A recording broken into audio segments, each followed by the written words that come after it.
Hello there, Romans here, and welcome to my next music review. Today it's going to be Anathema, the Optimist. Music review. Music review. Anathema is a British rock group from Liverpool, so from the same city as the Beatles.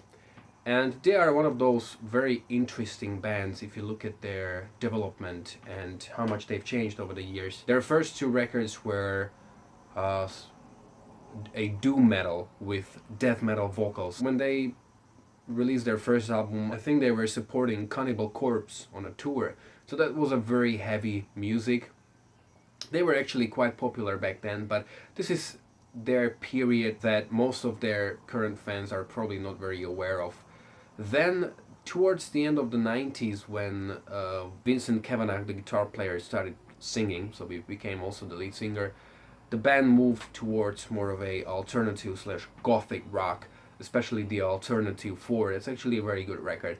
And eventually they were moving away from that heavy rock kind of direction, and since their sort of a comeback in 2010, they started to play more of post rock with certain prog and alternative rock elements. It's actually their last three records that I'm most familiar with. So the 2010s, We're Here Because We're Here, then the Weather System from 2012, and the Distant Satellites from 2014. And I really like those records a lot. Now, there is also certain controversy surrounding the new record, and that's that one of the pretty standard things to do when you release a record and you're a musician is to send your records to journalists to have some reviews out before the record comes out.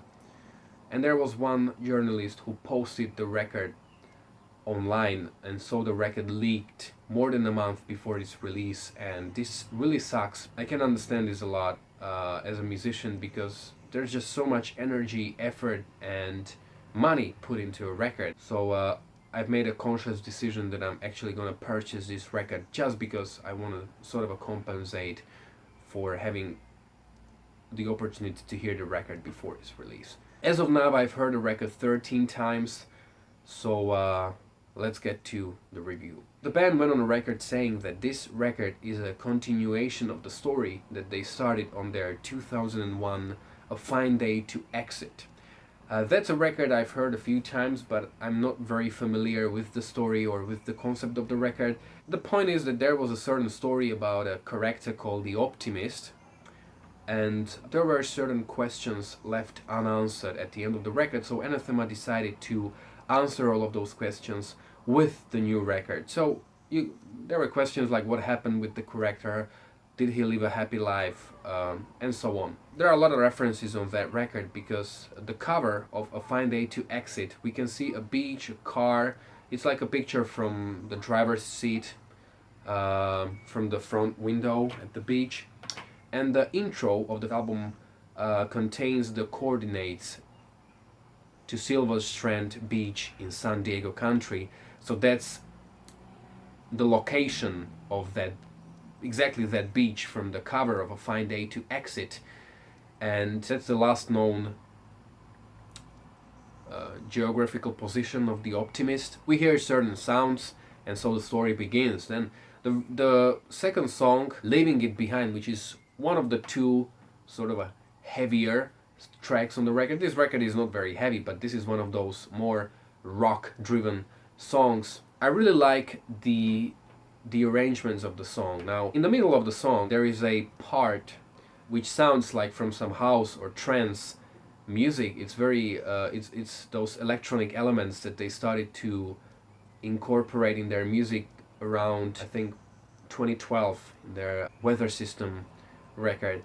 This sounds very cool. There are a lot of electronic elements on this record, and all of them are really very well placed in music. Lyrically, this song is, I think, about what the title suggests, leaving it all behind. So probably like starting anew, leaving everything behind, not thinking about it, and simply being there for the moment and trying to take an opportunity to start something, a brand new chapter of your life, for instance. This song is sang by Vincent. And I must say that this is one little complaint that I have, because he is really one hell of a singer. especially if you listen to the Lost song from the previous record or in the song Untouchable. He just delivers really great vocals, and it seems like on this record he's kind of a laid back, like he doesn't show his skills so much. But I think this is one of the things that you kind of notice on this record. There are no guitar solos. I don't think any band member tries to shine individually. It's like they all work for the sound and for music. But I kind of miss his theatrical vocal performances.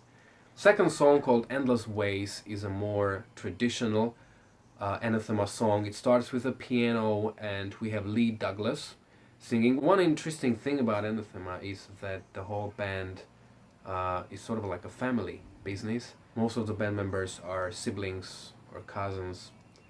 Kind of reminds me of Kings of Leon. They have pretty same relationship in a band. This is a very melancholic song on a piano.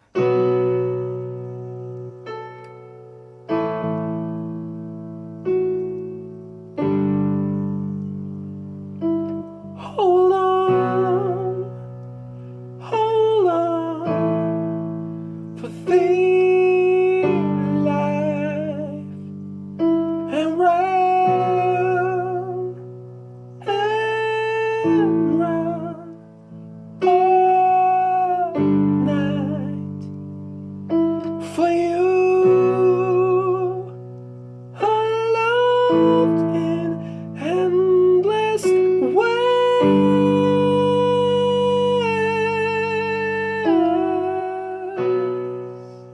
And I really like how after a while a guitar, electric guitar with delay kicks in. There are a lot of moments like that, really great arrangements.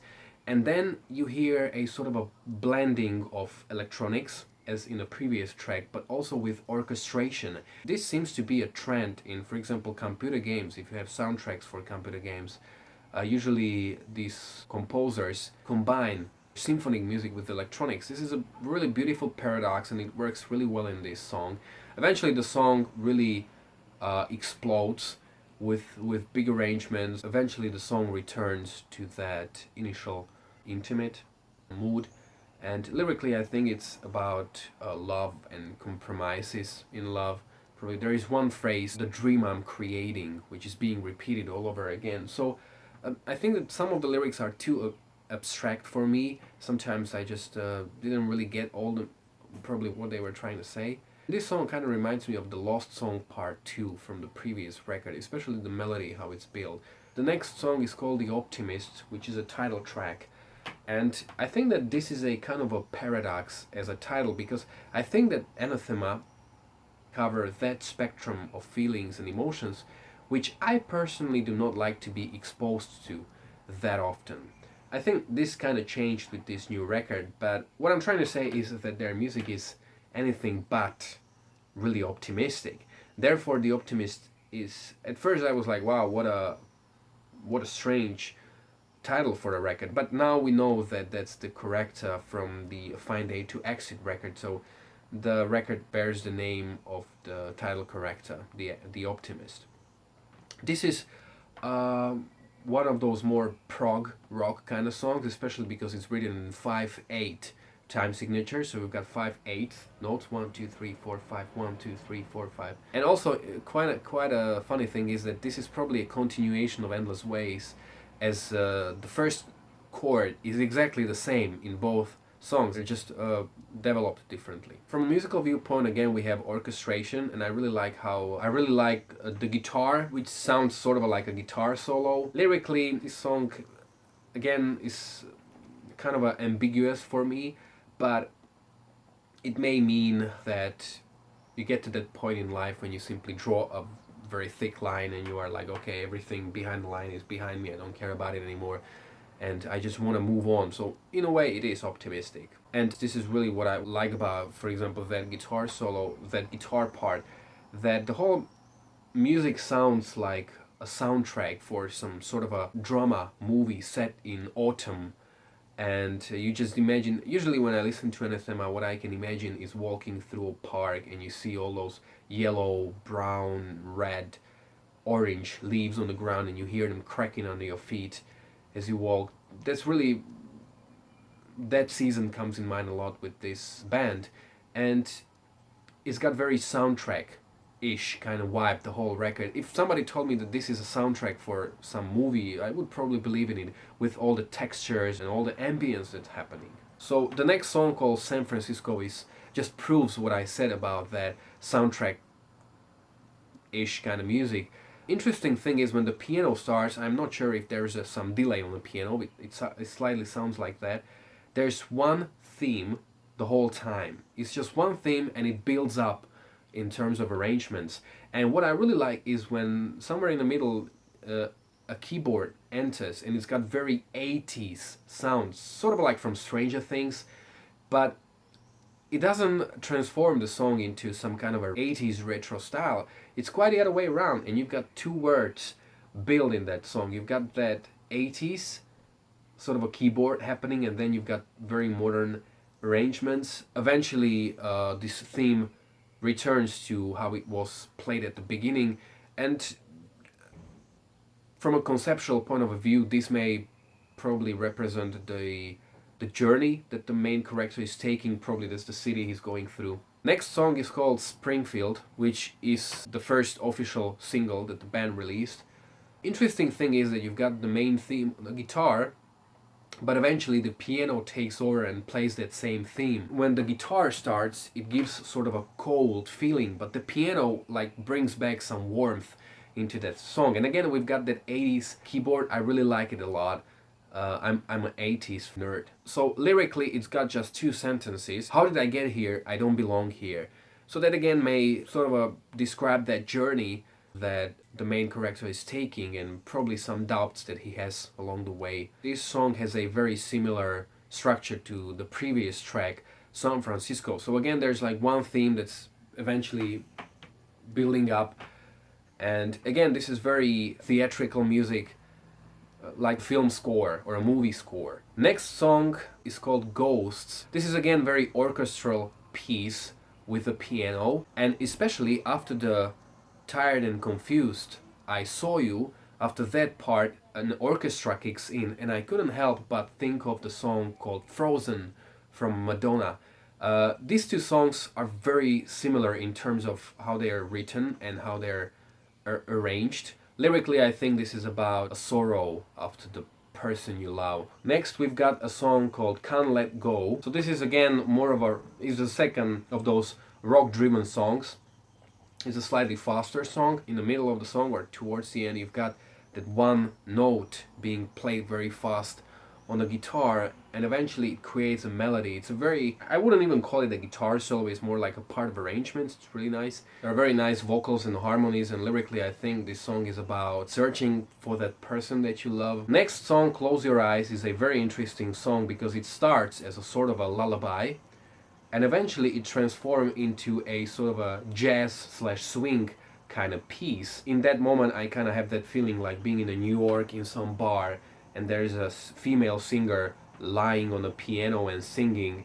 It's a very non-traditional Anathema song. That's what I really like about that. Then you've got a song called Wildfires. This is a very haunting and mysterious song with some electronic elements. It kind of reminds me of the song Storm Before the Calm or Distant Satellites. It's got that very, very similar atmosphere. Yet again, it's that one theme that's being repeated the whole time, and it just builds up. The beginning of that song reminds me of the song Don't Speak from No Doubt.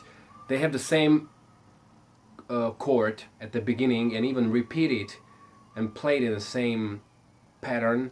Of course, both songs progress differently from each other, and even No Doubt plays that on the guitar and Anathema on the piano, but I couldn't help but notice this little thing. Final track on the album is called Back to the Start, which is almost 12 minutes long song, and at first we hear the waves, so we're back on the beach that we heard in the intro, so it kind of like goes the full circle and we return to the beginning. This is another of those more prog-ish kind of songs, because at around 2 minutes and something there's a different part of the song and the time signatures change almost every time you've got 7/8, 8/8, 7/8, 9/8, and then they change again, but there's no pattern. They change very unpredictably. And eventually the whole climax of the song is with the orchestra. Again, the orchestra is a very crucial part of the song on this record.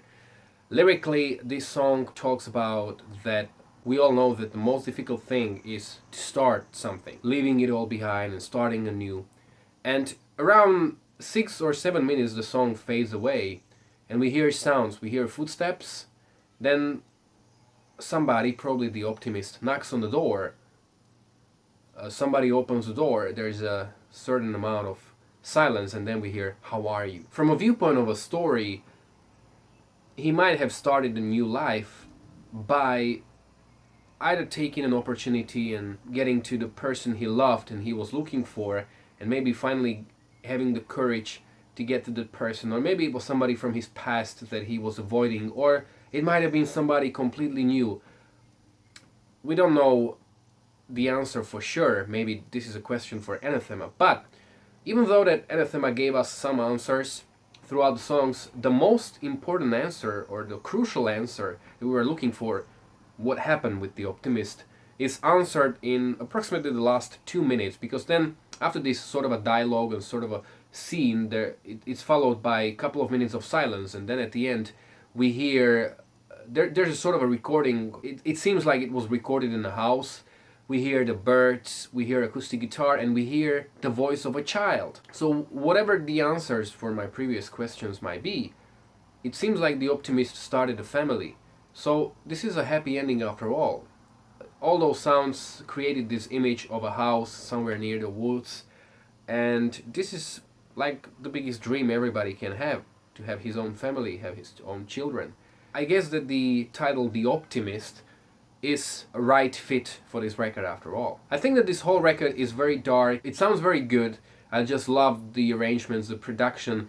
This is not a record that you will listen to 4 or 5 times and understand the whole record. The repeated listenings will reward you. I think that this whole record just proves how unique Anathema is. One last thing to mention is that Anathema is the most favorite band of my girlfriend. Yeah, I know I should marry her.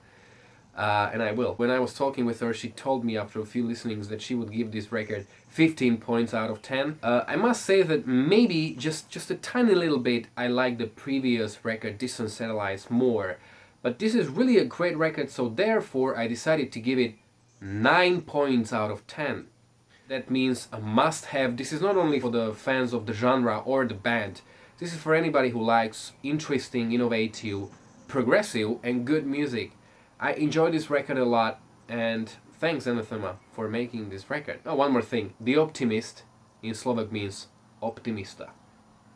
If you like this review, don't forget to subscribe, to share, to like, and thanks for watching. See you in the next music review or gear review, or whatever. Don't forget them bloopers at the end. Their first 2 records, I think, they're lyrically very unpredictably, so it's a very unpredictably, so that unpredictably,